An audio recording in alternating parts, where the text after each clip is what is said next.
பிரியமானவர்களே, இயேசு கிறிஸ்துவின் நாமத்தில் உங்களுக்கு என் அன்பின் வாழ்த்துக்கள்.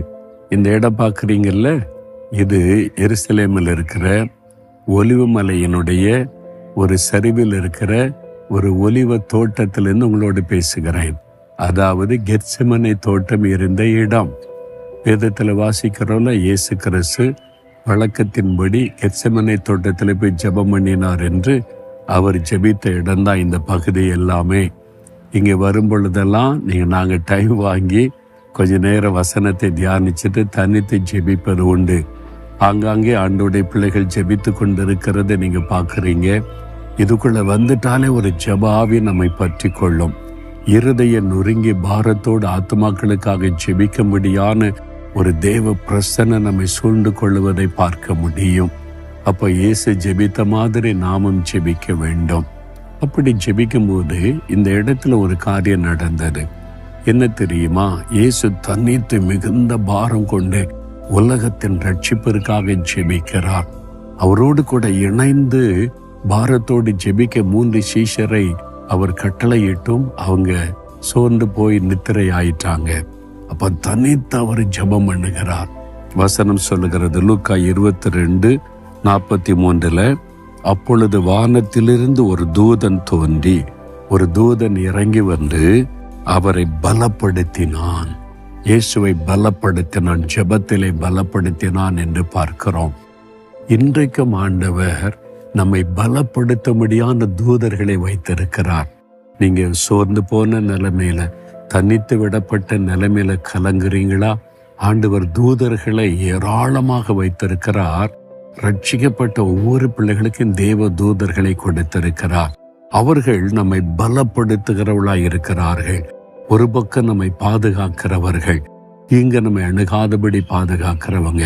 இன்னொரு பக்கம் நம்மை பலப்படுத்துகிறவர்கள். என்னுடைய ஜெப வாழ்க்கையில நான் அதை உணர்ந்திருக்கிறேன். ஒரு சமயம் நான் மிகுந்த நெருக்கப்பட்டு எப்படி ஜெபிக்கன்னு கூட தெரியாத அளவுக்கு மிகுந்த ஒரு பாரம் என்னை நெருக்கிட்டு, யாராவது வந்து என் கூட சேர்ந்து ஜெபிப்பாங்களா, எனக்காக ஜெபிப்பாங்களான்னு நான் ஏங்கினேன். அந்த நாள்ல யாருமே அந்த மாதிரி ஊழியர்கள் நேசிக்கிறவங்க வரவில்லை.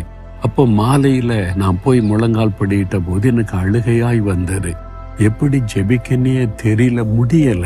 அந்த மாதிரி கொள்ளி கண்ணீர் தான் வந்தது. நான் சொன்னேன், நான் தனிமையா இருக்கிற ஆண்டவரே, என் பாரத்தை புரிந்து ஜெபிக்க கூட எனக்கு யாருமில்லை என்று சொன்ன போது ஆண்டவர் சொன்னார், உன்னுடைய தனிமை, இந்த பாரம் எனக்கு தெரியும். கெத்செமனே தோட்டத்துல நான் தனித்து ஜெபம் பண்ணினேன். என் கூட ஜெபிப்பார்கள் என்று 3 பேரை கூப்பிட்டு அவங்க கூட என் பாரத்தை புரிந்து கொள்ளல. அதனால உன்னுடைய பாரம் எனக்கு தெரியும் மகனே என்று சொன்னார். நான் உடனே சிறுபிள்ளை மாதிரி ஆண்டவர்கிட்ட கேட்டேன், உம்மை பலப்படுத்துவதற்கு ஒரு தூதனை பிதா அனுப்பினாங்களே, ஒரு தேவதூதன் வந்து பலப்படுத்தினானே, ஒரு மனுஷன் தானே, அப்ப என்னை பலப்படுத்த ஏன் ஒரு தூதனை அனுப்பக்கூடாது அப்படின்னு நான் ஜெபிச்சேன். அவ்வளவுதான். என் கண்ணில் கண்ணீர் வடிந்து கொண்டே இருந்தது. என் ஆவிக்குரிய கண்கள் திறக்கப்பட்டது. என் வலது பக்கத்துல பிரம்மாண்டமான ஒரு தேவ தூதன் எம்மிரமாய் நிற்பதை ஆண்டவர் நான் பார்க்கும்படி செய்தார். உன்னை பலப்படுத்தி என் தூதனை நான் அனுப்பி இருக்கிறேன், சோர்ந்து போகாதே என்று சொன்னார். அவ்வளவுதான். உடனே என் துக்கம், அந்த பாரம் நீங்கி உள்ளத்துல பெரிய சந்தோஷ கழிகூறுதல் மகிழ்ச்சி வந்தது. பிரியமானவர்களே, நீங்க தனித்து விடப்பட்டிருக்குன்னு மட்டும் நினைக்காதங்க. அவர் தூதர்களை உங்களுக்காக வைத்திருக்கிறார். அவங்க உங்களை பாதுகாக்கிறவங்க மட்டுமல்ல, உங்களை பலப்படுத்துறவங்க. உங்களை அறியாதபடி ஒரு பலன் சில சமயத்துல வருதில்ல, கர்த்தர் தம்முடைய தூதர்களை வைத்து பலப்படுத்துகிறார். இன்றைக்கு நீங்க தனிமை உணர்வில் உள்ளத்துல வேதனையோட கலங்கி நிற்கிறீங்களா? உங்களோட தாயின் மகனை மகளை பயப்படாத, நீ தனித்து ஜெபித்தால் நீ தனிமையா இல்ல, என் தூதர்களை உனக்காக வைத்திருக்கிறேன்னு சொல்றார். அப்ப ஏன் சொந்து போறீங்க?